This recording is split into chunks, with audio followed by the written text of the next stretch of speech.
எனக்கு ஏதோ பெருமைப்படுத்தணுன்றதுக்காக அவர் வந்து சிறப்பு வரவேற்புன்னு ஒன்று ஏற்பாடு பண்ணி இது வரைக்கும் அநேகமாக இந்த மேடையில் இப்படி ஒரு தலைப்பு இருந்ததே இருக்காது. சிறப்பு வரவேற்பு எனக்கு கொடுத்துருக்காரு. ரொம்ப நன்றி. கொஞ்சம் அதிகமாக கூட சொல்லியிருப்பான்னு நினைக்கிறேன். ஆனால் சினிமா உள்ள வந்து உறவுகள் வந்து ஏதோ என் கூட அசிஸ்டண்டாக வேலை செஞ்சுருப்பார், ஏதோ தயாரிப்பாளர் கூட வந்திருப்பார், ஆஃபீஸில் இது மாதிரி இப்படி உறவுகளில் தான் நட்பாக பழகும். நாகரிக கோமாளின்ற ஒரு படம் ரிலீஸ் ஆன பிறகு நானாக ஃபோன் பண்ணிட்டு யார் இவருன்னு சொல்லி ஃபோன் பண்ணி பேசினேன். பேசும்போது அவருக்கு இவ்வளோ பெரிய உயர்ந்த கருத்துக்கள் கொண்டு ஒரு சினிமாவில் வந்து ரேரான ஒரு மனிதர். எனக்கும் அவருக்குமான உறவு வந்து அந்த அவருடைய கருத்துக்கள் மேலே தான் இதுவாச்சே தவிர அதுதான் இது வரைக்கும் வந்து எடுத்து வந்து விட்டுருக்கு. இந்த நிகழ்ச்சி கூட அநேகமாக நானும் வந்து ஈக்குவல் சங்க பொருளான பிறகு நிறைய நிகழ்ச்சிகள் நான் வந்து பாடல் நிகழ்ச்சி விழா கலந்துக்கிறேன். ஆனால் இவ்வளோ உணர்ச்சிகரமான ஒரு நிகழ்ச்சியை நான் இப்போ தான் அது தொடக்கத்திலேருந்தே உணர்ச்சிகரமான ஒரு நிகழ்ச்சியாக இருந்தது. மிக மரியாதைக்குரிய ஏற்கனவே தமிழ் சங்கத்தையே கூட்டிட்டார் அவர். இப்படி ஒரு சிந்தனை வந்தது வந்து இடதுசாரி சிந்தனையாளனுக்கு தான் வரும். அவருக்கு தான் வந்து ஏன்னா வந்து அல்ட்ரா மாடர்ன் அவன் இடதுசாரி சிந்தனையாளன் தான், சமூகத்தின் அல்ட்ரா மாடலான ஒரு கதாபாத்திரம். அப்படியேப்பட்டவர் தான் அடுத்த கட்டத்தை நோக்கி சிந்திப்பாங்க. இவ்வளோ பெரிய நிகழ்ச்சி ஏற்பாடு பண்ணி கொஞ்சம் நான் நன்றியை சொல்லுகிறேன். உடும்பன் இசை விளையாட்டு விழாவின் பாராட்டு விழாவுக்கு வந்திருக்கும் அனைவருக்கும் என்னுடைய நன்றி.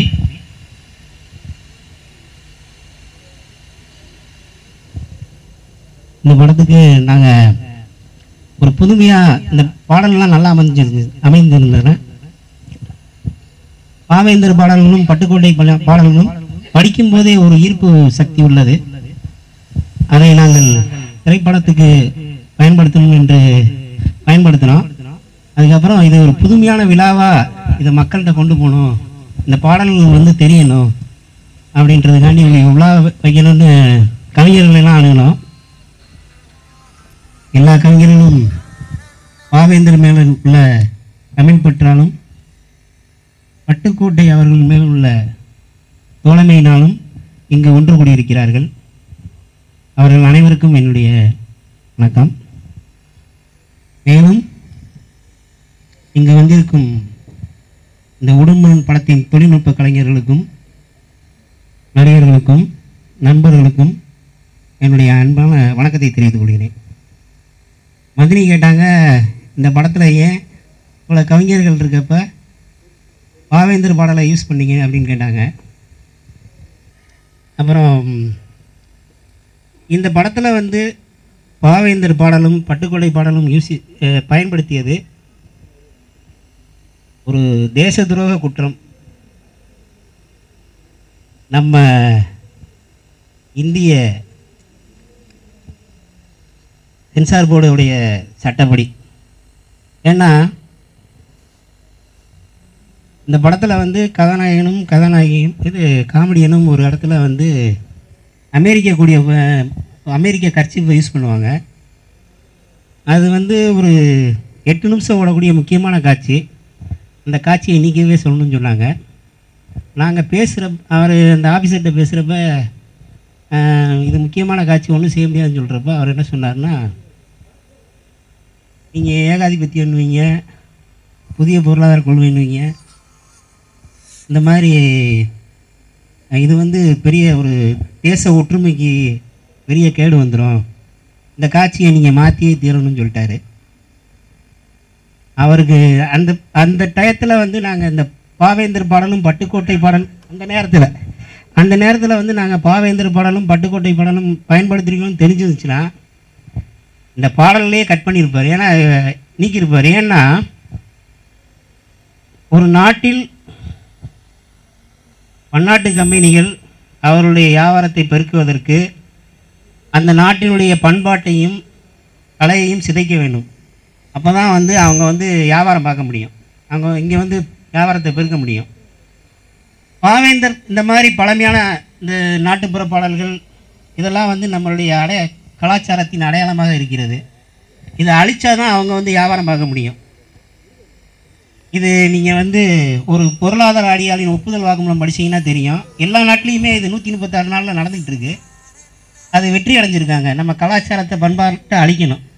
ஏன்னா பாவேந்தர் பாட்டில் ஒரு இடத்துல வருது, ஏழைக்கு வடித்து வைத்த சோறுன்னு. ஏன்னா பிள்ளைங்க கேட்குங்க, ஏழைக்கு வடித்து வைத்த சோறுனா நாளைக்கு இது ஏழைக்கு வடித்து வைத்த சோறுனா என்னன்னு கேட்பாங்க. ஏன்னா இப்போ வடிக்கிறதே கிடையாது. நம்ம பண்பாடு தெரியும், கொஞ்சம் முன்னோக்கி போகலாம். அதே போல் வேஷ்டி, இந்த பாட்டுங்க பட்டுக்கோட்டை பாடலில் பார்த்தீங்க வேட்டியை பற்றி. வேட்டி இப்போ யாரும் கட்டுறதில்ல பெரும்பாலும். ஆமாம், அதனால் நம்ம பண்பாட்டின் அடையாளங்களாக இருக்கிற இந்த இதெல்லாம் அழிக்கணும். அவங்க வியாபாரத்தை பெருக்கணும்னா அதற்கு இந்த சென்சார் போர்டெலாம் ரொம்ப முக்கிய பங்கு வகிக்கிறது. அது அவர் வெளிப்படையாகவே சொல்லிட்டார் அந்த ஆஃபீஸரு. நாங்கள் நிறையா செலவு பண்ணி அந்த காட்சியை மாற்றினோம். அப்புறம் ஏன்னா நம்மளுடைய பண்பாடும் கலாச்சாரமும் அழியாமல் இருக்கணும் அப்படின்றதுக்காண்டி தான் இந்த புதிய பொருளாதார கொள்கைக்கு எதிராக நாங்கள் இந்த படத்தில் 2 பாடலை இந்த பாவேந்தர் பாடலையும் பட்டுக்கோட்டை பாடலையும் வைத்தோம் என்று உங்களுக்கு கூறிக்கொண்டு மதனி கேட்ட கேள்விக்கு ஒரு சூடான பதிலை கொடுத்து விடைபெறுகிறேன். நன்றி, வணக்கம். தமிழையும் கலையையும் நேசிக்கின்ற அத்தனை உள்ளங்களையும் அன்போடு வணங்குகிறேன். என்னால் நம்ப முடியவில்லை, ஒரு திரைப்பட உலகத்தில் ஒரு திரைப்படத்தினுடைய இசை வெளியீட்டு விழா இப்படி ஒரு வித்தியாசமாக நடந்து கொண்டிருக்கிறது. இது உண்மையிலேயே ஒரு விழாவா இல்லை ஒரு படத்திற்கான காட்சி அமைப்பா என்ற ஒரு சந்தேகம் எனக்கு வந்திருக்கிறது. எங்கள் வாழ்வும் எங்கள் வளமும் மங்காத தமிழ் என்று சங்கே முழங்கு என்று முழங்கிய காலம் அல்ல இது.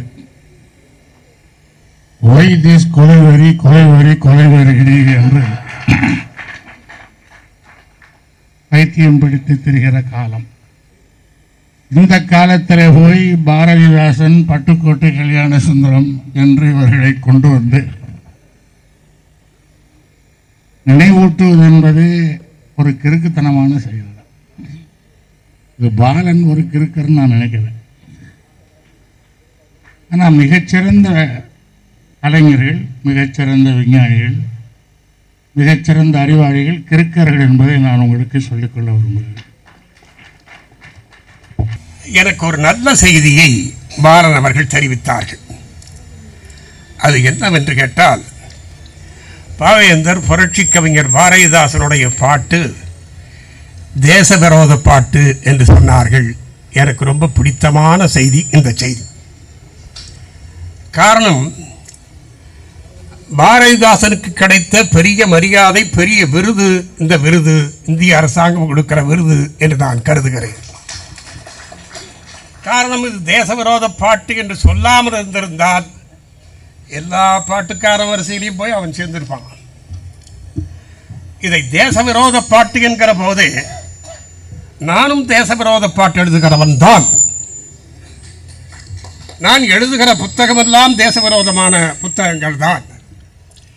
நான் 2008ஆம் ஆண்டு ஒரு பூகோளமே பரிவிடமாய் என்று ஒரு புத்தகம் எழுதி வெளியிட்டேன். இங்கே வந்திருக்கிறவர்கள் பெரும்பாலும் படித்திருக்க மாட்டார்கள், படிக்க வேண்டாம். அதிலே நான் எழுதியது, உலகத்திலேயே தமிழர்களை அதிகமாக அழிக்கிற தேசம் இந்தியா தேசம்தான் என்று எழுதியிருக்கிறேன்.